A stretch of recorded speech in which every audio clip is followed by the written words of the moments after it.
সিকিমের গ্রামে বাঁশ আমাদের গ্রামের বাঁশের থেকে আলাদা। এদের বাঁশ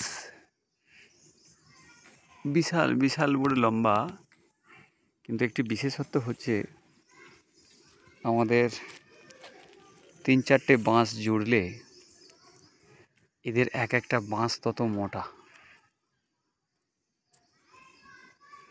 পার্বত্য এলাকা, প্রকৃতির পরিস্থিতি অনুসারেই বাঁশ বন তৈরি হয়েছে। চারিদিকে এখানে বাঁশ বন দেখতে পাচ্ছি। ওখানে একটা বাঁশ বন, ওখানে আরেকটি বাঁশ বন। তো বিশাল বাঁশ বন, এক একটা বাঁশ আমার থাই মাসেলস যে মোটা তার থেকেও 1.5 গুণ 2 গুণ থাকছে।